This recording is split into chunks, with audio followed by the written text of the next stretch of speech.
Boy, a lot of people wondering as the clock is ticking in this budget stalemate, talks are growing more tense.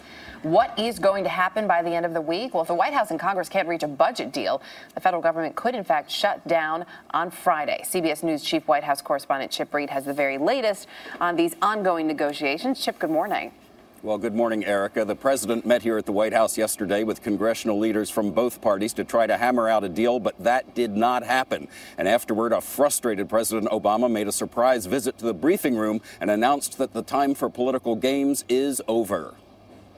It would be inexcusable for us to not be able to take care of last year's business when we are this close simply because of politics. The war of words continued Tuesday as top members from both parties blamed each other for the standoff. Speaker of the House John Boehner called Mr. Obama's proposed budget cuts smoke and mirrors. You've heard me say for the last 3 months that we have no interest in the government shutting down. But we are interested in cutting spending here in Washington, D.C. Democrats argue the two sides had settled on cutting $33 billion from the budget this fiscal year. The president says it's time the GOP put compromise in front of politics. Nobody gets 100% of what they want. And we have more than met the Republicans halfway at this point. But Republicans say until there's agreement on specific cuts to the EPA, Planned Parenthood, and the president's health care law, there will be no deal, and they continued to blame the president.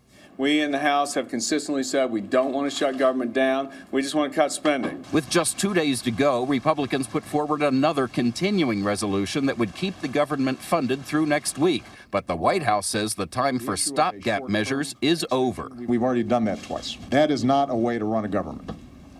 I can't have our agencies making plans based on 2-week budgets. Now, the president said that if the Democrats and Republicans can't reach a deal up on Capitol Hill, he'll invite the leaders back here to the White House again today. But the president's scheduled to be out of town today, so there's no word yet on whether that meeting is really going to happen. Erica? All right, Chip Reid at the White House. Chip, thanks.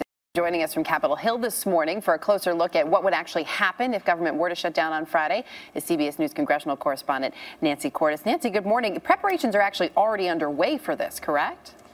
Oh, absolutely, Erica, and they have been for some time. Each agency has been instructed to decide which of its workers are considered essential or not essential. If they're not essential, they better not be working. They better not even be checking their BlackBerry, or they could get fired in the event of a shutdown. Now, the wars in Afghanistan and Iraq would continue to be operated by the U.S. military, but in some cases, troops wouldn't get paid. Of course, you'd see things like national parks being closed. Social Security benefits would continue to go out.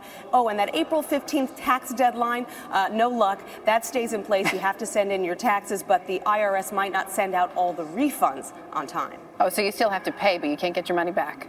Yeah, nice how that works out. For all that, you ran through a little bit of a list of who gets paid and who doesn't, but ultimately, how much could this cost if we do this big shutdown? Well, if you use the last big shutdown in 1996 as a guide, the government ended up having to pay out about $400 million in back wages to workers who didn't work for 3 weeks. So it all depends on how long the shutdown lasts. Now, that's up to Congress. So this time around, if there is a shutdown, they might decide not to pay those workers. So it really all depends. That would really endear them probably with the American people. There's a lot of people looking at this, and Chip sort of mentioned it. The president brought it up. How much of this is, in some ways, political grandstanding, both sides, sort of facing off, and how much is really an issue that they can't come to agreement on?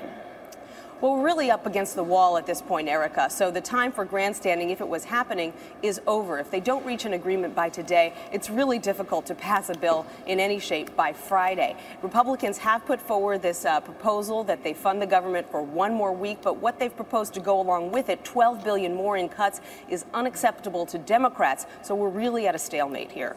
Nancy Cordes on Capitol Hill this morning. Nancy, thanks.